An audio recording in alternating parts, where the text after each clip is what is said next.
Welcome to 3 scary Walmart stories that will haunt you. Smash like and subscribe to tread the thin line between reality and the surreal. Let's begin our eerie expedition.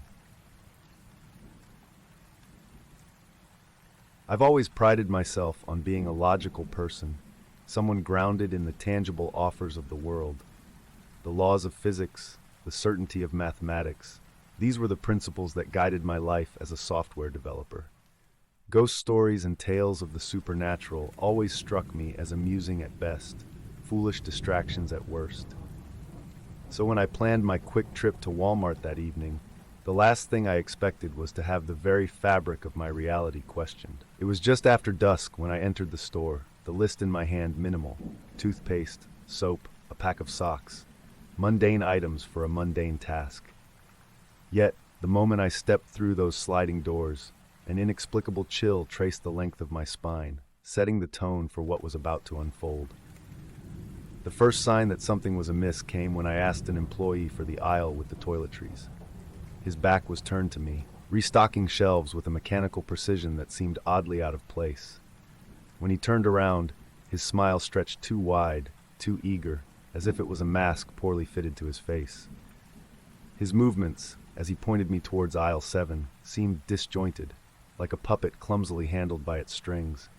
I attributed this discomfort to fatigue, my mind playing tricks after long hours staring at a computer screen. Thanking him, I turned towards the indicated aisle, feeling his gaze bore into my back, a gaze that seemed to linger far longer than comfortable.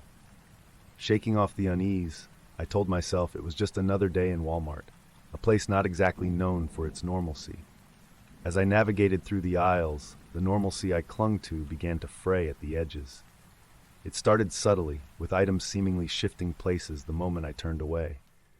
A pack of batteries I was sure had been on my left was now conspicuously on my right. A sense of disquiet settled over me, but again, I dismissed it. Stores rearrange items all the time, I reasoned, though never, as far as I knew, in the blink of an eye.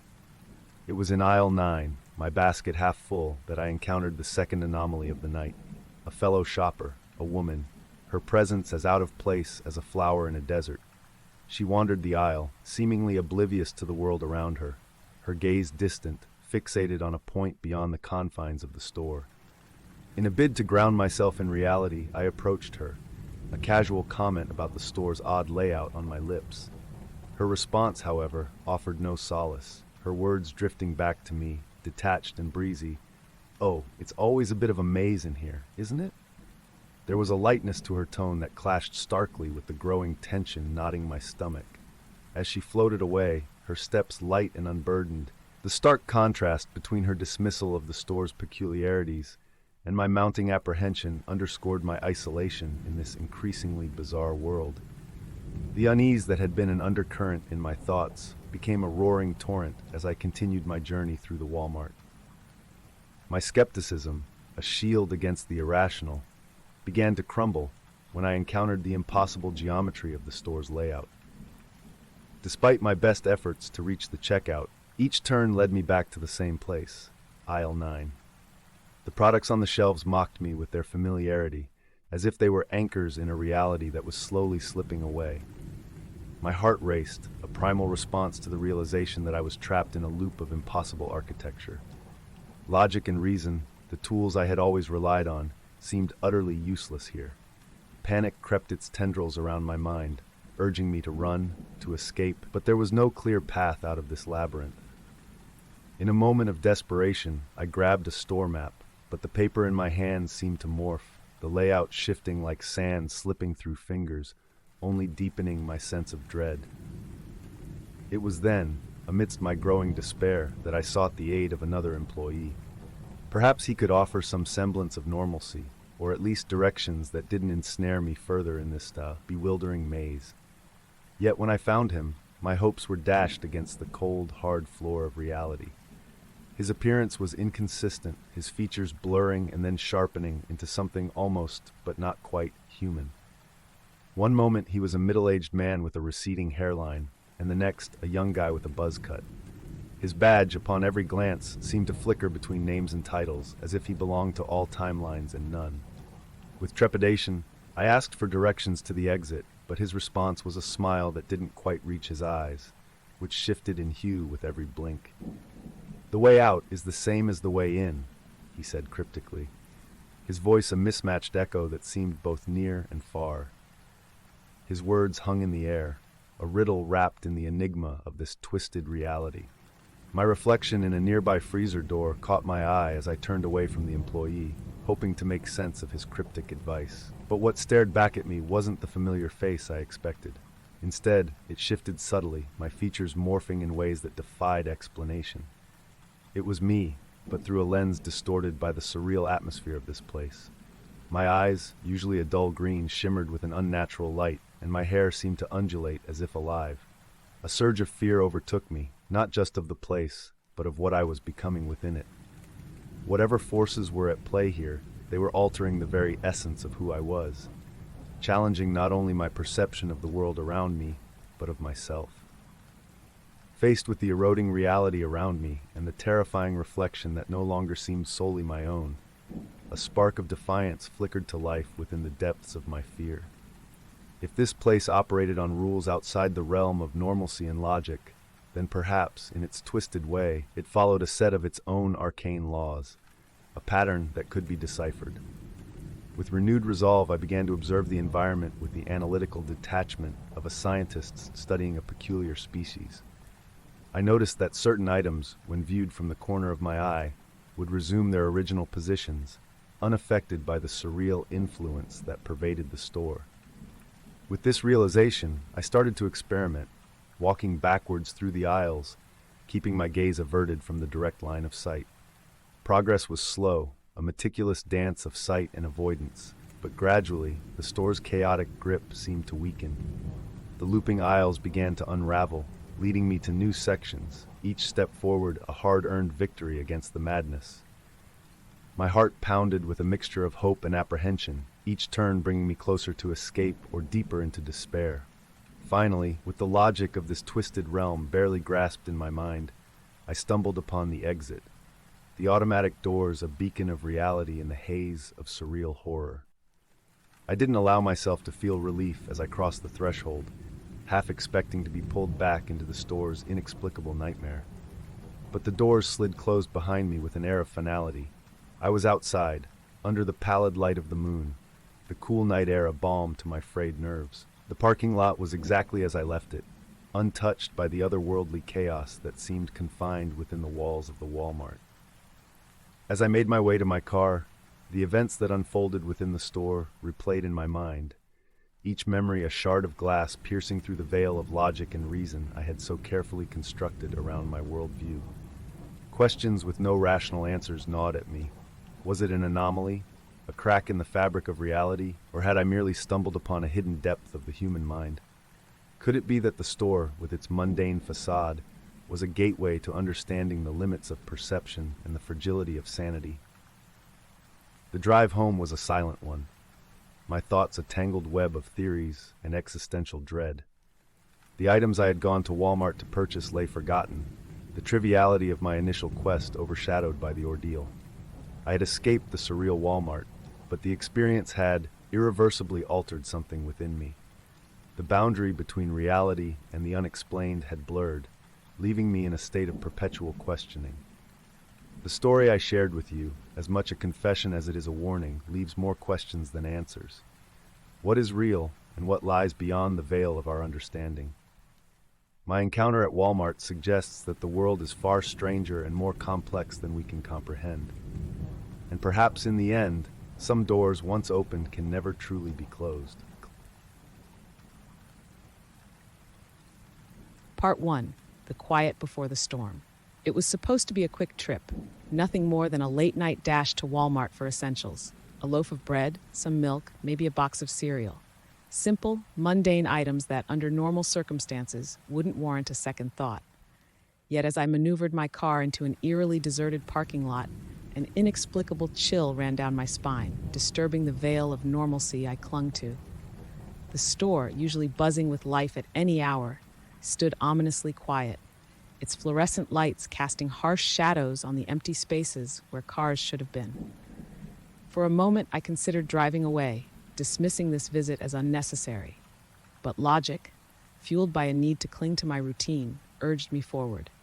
Stepping through the automatic doors, the cool whoosh of air conditioning greeted me, a stark contrast to the night's humid embrace. The interior was as deserted as the parking lot suggested, save for a few scattered souls wandering the aisles like lost ghosts. Each step echoed against the polished floors, amplifying the unsettling quiet that enveloped the store. It wasn't long before I encountered him, the Walmart employee whose presence would become a recurring enigma throughout my visit. He appeared at the end of the toothpaste aisle, silently restocking a shelf with a mechanical precision that bordered on unnerving.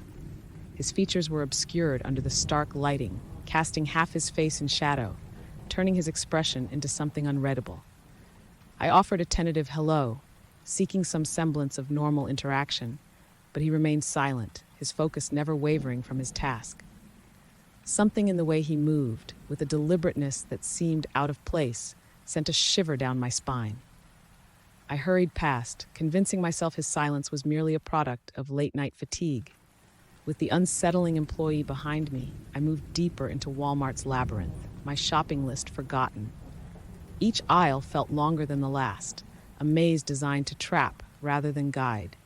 It was in the canned goods section that I first noticed the anomalies. A can of soup I clearly remembered placing in my basket was gone, only to reappear on a shelf I had passed moments earlier. I rationalized it away. Perhaps I had forgotten, distracted by the unsettling atmosphere. But when it happened again, this time with a box of cereal, rational explanations began to fall short. The growing sense of unease was palpable, a thick fog settling over my thoughts.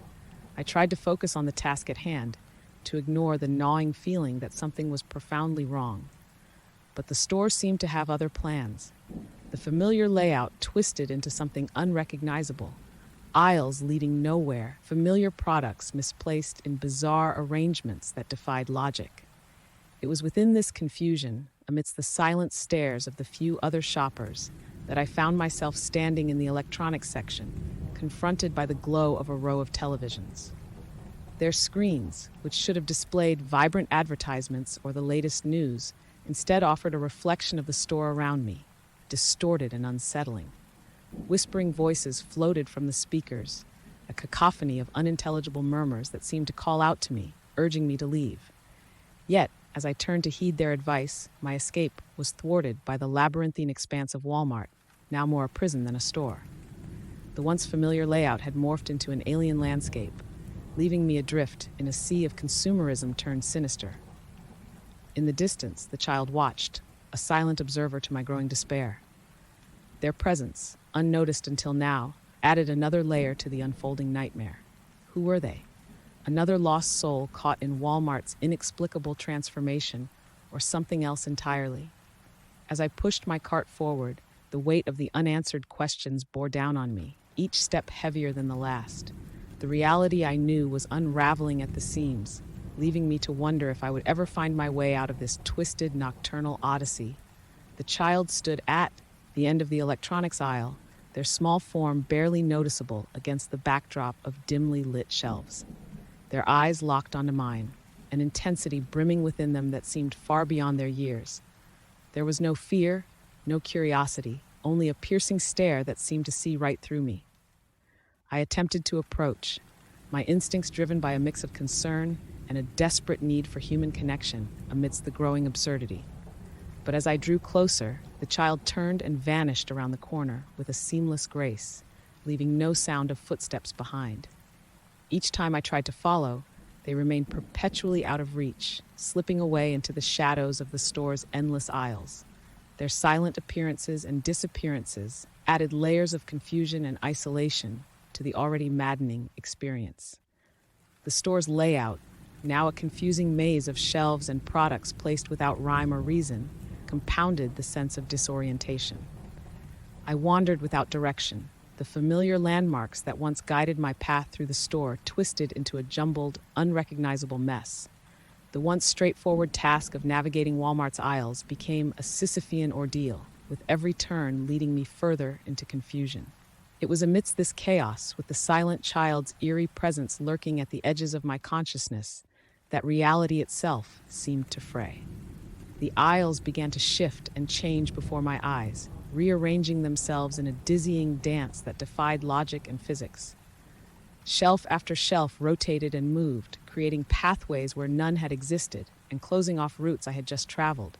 Products jumped from their places, finding new homes on distant shelves, only to return to their original positions when glanced back upon.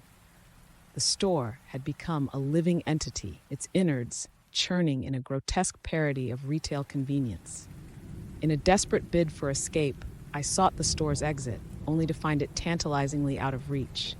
What should have been a simple, linear path to freedom was now a convoluted journey through a landscape that bore little resemblance to the Walmart I had entered. Each step forward seemed to carry me further inward, deeper into the heart of the store's madness. The PA system, once a source of mundane announcements and catchy tunes, now whispered secrets intended only for my ears. The garbled voices, indecipherable yet unmistakably human, murmured of hidden truths and urged a departure I was increasingly unsure I could achieve. The whispers grew louder, more insistent, as if the store itself was aware of my growing desperation and sought to capitalize on it. Engulfed by the whispers and the store's relentless transformation, I found myself at the brink of surrender, a pawn in a game whose rules were as unknowable as they were unforgiving. The child's repeated appearances seemed to mock my efforts, a reminder that I was not alone in my torment, yet utterly isolated in my experience. In this landscape, where logic had surrendered to the whims of an unseen architect, the fight to reclaim my reality became more than a quest for escape. It became a battle for sanity itself. Amidst the shifting aisles and whispered secrets, the line between the real and the unreal blurred, leaving me to ponder the nature of the store's hold over me and the means by which I might break it. With every ounce of willpower left in me, I made a final, determined effort to escape the surreal confines of Walmart. My body moved on autopilot, propelled by a mix of adrenaline and a primal urge to flee the inexplicable nightmare. Every step felt like wading through treacle, each aisle a gauntlet of psychological torment designed to erode my resolve. My heart pounded in my chest, a frantic drumbeat urging me onward, even as the store seemed intent on swallowing me whole.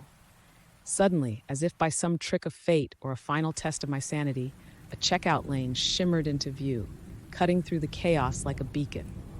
The unsettling employee I had encountered earlier stood behind the register, his expression blank, as if waiting for this very moment.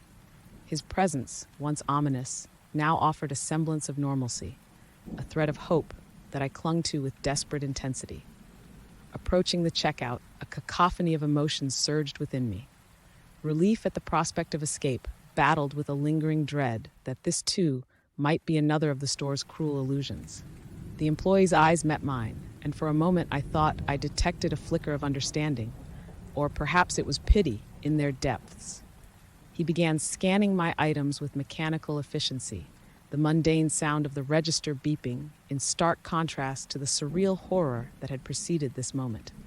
As if emboldened by the return to normalcy, I voiced the question that had haunted every step of my ordeal. "What's happening in this store?" My voice came out strained, barely above a whisper, but the employee merely shook his head, a gesture that could have meant anything. Then, as quickly as it began, it was over. I found myself standing outside, the cool night air enveloping me like a cleansing mist. The oppressive atmosphere of Walmart lay behind me, an ordinary building once again. Had it all been a figuration of my overstressed mind? A bizarre hallucination brought on by fatigue in the late hour? I glanced back at the store, half expecting it to morph into the nightmarish labyrinth once more, but it remained stubbornly normal, its lights bright and inviting. The drive home was a blur, a frenetic escape from the emotional and psychological maelstrom that Walmart had become. Arriving home, I fumbled with my keys, a sense of surreal dislocation making even this simple task a challenge. Once inside, the safety and familiarity of my home wrapped around me, a stark contrast to the night's events. But questions lingered, haunting the edges of my thoughts. What had truly happened in that store? Was it a momentary lapse into insanity, a shared delusion with others trapped in a similar hell, or something far more profound?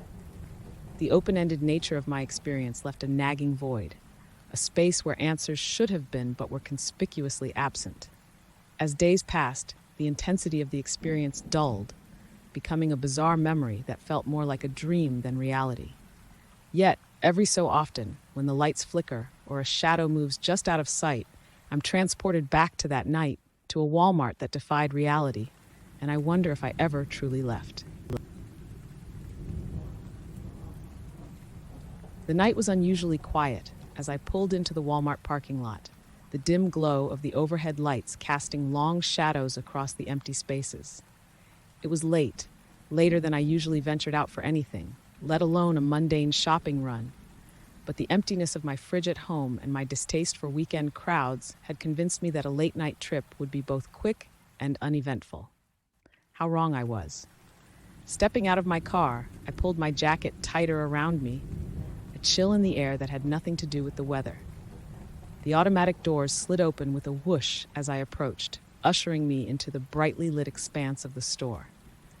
It was quiet inside, the usual cacophony of shoppers and announcements absent, replaced by the soft hum of the air conditioning and the occasional squeak of my sneakers on the polished floor. I grabbed a cart, mentally ticking off the few items I needed: milk, bread, cereal. Simple, everyday things that shouldn't have taken more than a few minutes to gather. Yet, as I began to navigate the aisles, a creeping sense of unease settled over me. It was as if the store itself had taken on a different persona under the cloak of night, familiar yet foreign in a way that made my skin crawl. That's when I first saw him. An employee restocking shelves not far from where I stood. Normally, I wouldn't have given him a second thought, but there was something about the way he moved, the way he seemed to pause and look up at me every few moments, that caught my attention. His gaze was unsettlingly intense, his eyes boring into mine before I quickly looked away, attributing my discomfort to the late hour and my own tired mind playing tricks on me. As I continued my shopping, trying to shake off the feeling of being watched, I couldn't help but notice him again and again. No matter which aisle I turned into, there he was, always a little too close for comfort, always with that same unnerving stare, and his smile, wide and knowing, as if he was privy to some secret joke at my expense. I quickened my pace, eager to collect my items and leave. It was when I reached the bread aisle that the first truly odd thing happened. I just placed a loaf into my cart when a voice whispered my name, so soft and fleeting I thought I'd imagined it. Glancing around, I saw no one close enough to have spoken, the aisle eerily deserted. Then it came again, louder this time, undeniably real and chillingly familiar. My name, whispered over the store's PA system in what sounded unmistakably like my own voice. A shiver ran down my spine as I looked around in disbelief, my heart racing. The store remained as silent and empty as before, the only exception being the employee from earlier, who was now watching me from the end of the aisle, his smile wider than ever. My initial instinct was to dismiss it as a bizarre coincidence, or perhaps a cruel prank played by the store's staff, though the latter seemed unlikely, given the unsettling employee's silent and almost vigilant observation. But as I attempted to regain my composure, the overhead lights began to flicker erratically, casting ghostly shadows that danced along the shelves and floor. The effect was disorienting, transforming the familiar layout into a labyrinthine expanse that seemed to pulse with a life of its own. With each blink of the lights, my surroundings appeared slightly altered, as if I was seeing them through a distorted lens, a psychological disarray that I could neither explain nor escape from. My cart, once filled with the mundane essentials of my late-night errand, now seemed like a small island of reality adrift in an ocean of creeping surrealism. I clung to it, if not for the comfort of normalcy, then for the sheer need to anchor myself to something tangible. Determined to leave, I made my way to the checkout, my steps quickening with the desire to escape the growing sense of dread. The lights continued their erratic dance, casting long, twisted shadows that seemed to reach out for me as I navigated through the aisles. Every sound was amplified. A distant drop of a product, the soft hum of the air conditioning, each adding to the mounting fear that I was no longer alone in this altered version of reality. The checkout line appeared in sight, a beacon of hope that promised a return to the familiar world outside the store's confines. However, that hope quickly dissolved as I took my place in line. Time seemed to distort around me, stretching the moments into eternity. Customers ahead of me placed their items on the conveyor belt, a seemingly endless stream of products that the cashier, a different employee than the one who had been watching me but equally unsettling, scanned with painstaking slowness. Panic settled deep in my chest, a heavy weight that made it difficult to breathe. The other customers didn't seem to notice the oddity, continuing their transactions with the same mundane disinterest that one would expect in such a setting. Yet, I felt trapped, as if the checkout line was a bridge between realities that I couldn't cross, condemned to watch the normalcy of life from a distance, unable to partake in it. In this frozen tableau, I was acutely aware of every detail: the mechanical beep of the scanner, the soft rustle of bags being filled, the dim flicker of the overhead lights that seemed to mock my growing desperation with their intermittent glow. The world around me felt both achingly slow and terrifyingly alien, a nightmare from which I could find no escape. Panic turned to dread, then to sheer desperation. The immutable line at the checkout, my fellow shoppers trapped in a loop of normalcy I could no longer join, became intolerable. With a surge of resolve that bordered on panic, I abandoned my cart and turned toward the exit, the lights above flickering in what felt like a derisive farewell. Taking deep, shaky breaths, I forced one foot in front of the other, each step a battle against the invisible force that seemed to press down on me, urging me to stay, to succumb to the creeping madness that had taken hold of the store. The exit seemed impossibly far, every stride mired in a temporal fog that stretched the distance between me and salvation. I expected at any moment to be stopped, for someone to reach out and pull me back into the inexplicable nightmare. But no hand came, only the echoes of my own footsteps in the vast, empty store that once promised the mundanity of late-night shopping. Finally reaching the sliding doors, I burst out into the night, the cool air hitting my lungs like a shock. The parking lot, dimly lit and silent, was a stark contrast to the claustrophobic terror of the Walmart's interior. I didn't stop to catch my breath. I didn't dare look back until I was safely in my car, the doors locked firmly behind me. Only then, with the engine running and the familiar outside world reassuringly real, did I allow myself a moment to glance back at the store. There, standing just beyond the reach of the store's automatic doors, was the employee. His grin was visible even from the distance, a silent confirmation of the ordeal I had just escaped, or perhaps a warning of what I couldn't say. My heart thundered in my chest as I backed out of the parking space and drove away, leaving the Walmart and its eerie occupants behind. The relief of returning home was palpable, a sanctuary from the night's surreal terror. But as I entered my kitchen, intending to drown the night in a cup of tea and the comfort of my own bed, I froze. There, on the counter, was a box of cereal, an item I had no recollection of picking, one I was certain had not been in my cart amidst the confusion and fear. How had it followed me? Was it a tangible souvenir from a night of psychological delirium, or a bridge between the reality I knew and the one I had glimpsed behind the flickering lights of that Walmart? Questions flooded my mind, each more disturbing than the last. Had my experience been real, or had I somehow conjured it from the depths of my own psyche? Sleep was elusive that night, and many that followed. The boundaries of reality seemed thinner, easily blurred by the flicker of lights or the whisper of my name in an empty room. The Walmart loomed large in my thoughts, a symbol of the ordinary world that cloaked the extraordinary, the familiar facade hiding secrets untold. In the end, I was left with more questions than answers, my sense of reality irrevocably altered. The truth of that night remains elusive, a puzzle whose pieces refuse to fit together. But one thing is certain, I have not returned to that Walmart, nor do I intend to. Some mysteries are best left unsolved, some truths best left unexplored.